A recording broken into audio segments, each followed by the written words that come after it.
हरियाणा के उप मुख्यमंत्री श्री दुष्यंत चौटाला ने कहा कि हरियाणा देश का पहला राज्य बन गया है जहां भवन एवं अन्य निर्माण कार्यों से जुड़े पंजीकृत मजदूरों को उनकी योजनाओं का लाभ फास्ट इन फास्ट आउट प्रथम आवेदन का समाधान पहले के आधार पर मिलेगा।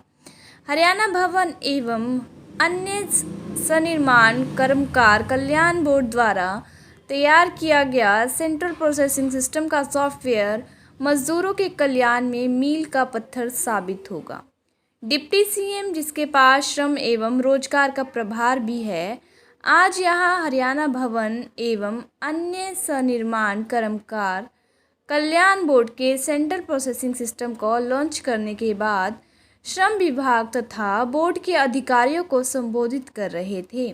इस अवसर पर श्रम एवं रोजगार विभाग के राज्य मंत्री श्री अनूप भी उपस्थित रहे। श्री दुष्यंत चौटाला, जो हरियाणा भवन एवं अन्य सनिर्माण कर्मकार कल्याण बोर्ड के चेयरमैन भी हैं, ने कहा कि इस सेंट्रल प्रोसेसिंग सिस्टम से जहां कार्य में पारदर्शिता आएगी, वहीं भ्रष्टाचार पर भी नकेल कसी जा सकेगी। उन्होंने नए सिस्टम को एक ऐतिहासिक कदम बताते हुए कहा कि हरियाणा देश का पहला राज्य है जहां अपने पंजीकृत श्रमिकों को दी जाने वाली कल्याणकारी योजनाओं के लिए ऑनलाइन आवेदन किया जाएगा। जो श्रमिक पहले आवेदन करेगा, उसके आवेदन पर पहले कार्रवाई की जाएगी। अधिकारियों में काम का ऑटोमेटिक सामान बंटवारा होगा। पिक एंड यूज़ की नीति पर अंकुश लगेगा। अगर कोई अधिकारी 1 माह तक उस आवेदन पर कार्रवाई नहीं करता है तो जांच में लापरवाही मिलने पर आरोपी अधिकारी के खिलाफ कड़ा संज्ञान लिया जाएगा।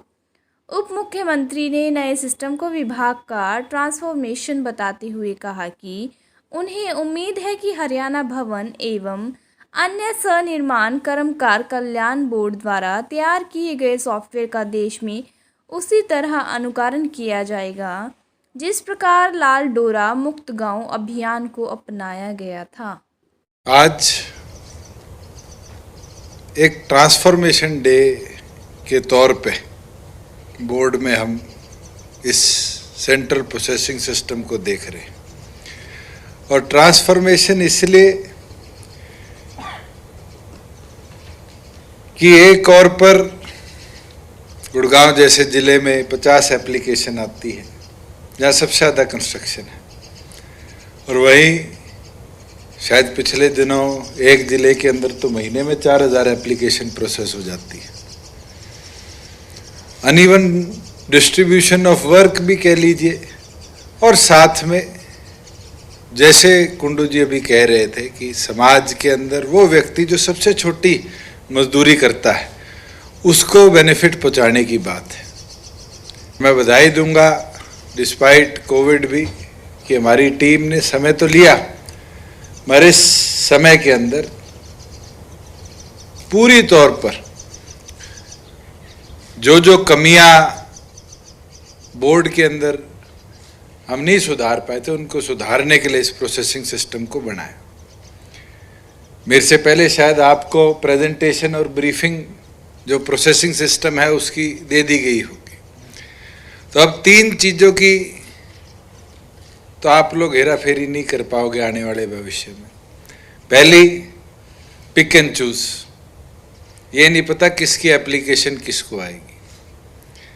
दूसरी चीज, किसी एक आदमी के पास अब ये पावर नहीं है कि वो 4000 एप्लीकेशन महीने की निकाल पाएगा, क्योंकि सबको बराबर कार्य बटेगा। तीसरा, वो व्यक्ति जो लथार्जिक है, जो फाइलें ही नहीं छूना चाहता। अब आपके पास आपके कंप्यूटर पे डाटा आएगा, और अगर हफ्ते महीने के अंदर आप लोग नहीं उस डाउन ट्रोडन की फाइल को प्रोसेस करते, उस पर अप्रूवल या उसको डिनायल का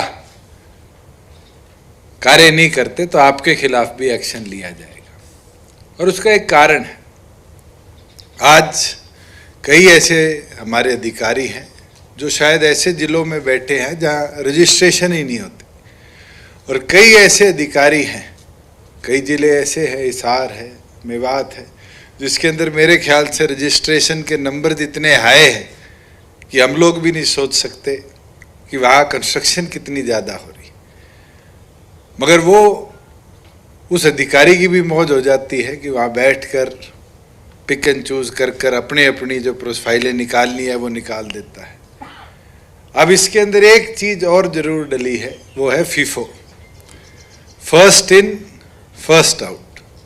तो अगर आज मैं फॉर्म भरता हूँ तो आप में से पूरे हरियाणा में वो किसको जाएगा मुझे भी नहीं पता, मगर जिसके स्क्रीन पे वो फॉर्म खुलेगा दूसरे व्यक्ति की एप्लीकेशन किसकी है वो नहीं पता चलेगा जब तक वो उस एप्लीकेशन को पूरी तौर पर फैसले पे, निर्णय पे नहीं लाता।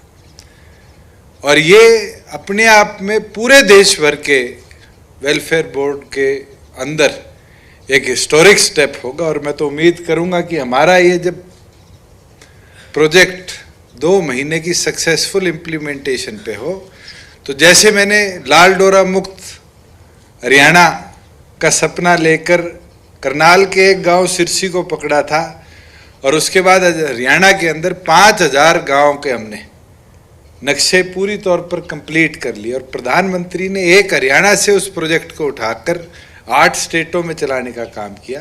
तो हमारा लेबर का ये जो सॉफ्टवेयर है, ये प्रोसेसिंग सिस्टम है, इसको फिर हरियाणा तक सीमित नहीं, इसको पूरे देश में इम्प्लीमेंट हो, ये मैं प्रयास लेकर आगे बढ़ूंगा।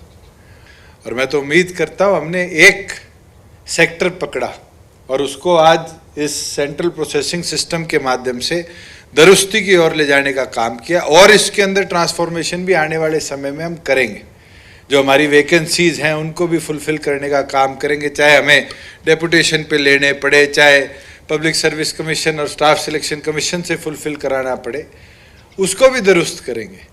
पर प्राथमिक तौर पर जो आज मैन पावर है, इसकी एफिशिएंसी कैसे आए, कैसे श्रमिकों को उनका अधिकार समय समय पर मिले, ये आप जैसे एक एक साथी का काम है। और मैं उम्मीद करूंगा कि आने वाले दिनों के अंदर इस सेंट्रल प्रोसेसिंग सिस्टम से जो नीडी है, जो आज हमारा एप्लीकेंट है, उसकी समस्या का रिड्रेसल टाइमली आप कर पाओगे। और कल हम उम्मीद करेंगे कि आज ये कदम है, कल हमारे सारे जितने रजिस्टर्ड लोग हैं जो इस लॉकडाउन में अफेक्टेड थे, जिनके किसी ना किसी प्रकार की नौकरी गई, 5वें हफ्ते की अनएम्प्लॉयमेंट रही, पिछली बार की तरह उनको भी कोई फाइनेंशियल बेनिफिट भी हम उम्मीद करते हैं कि अगले 24 घंटे में देने का काम करेंगे।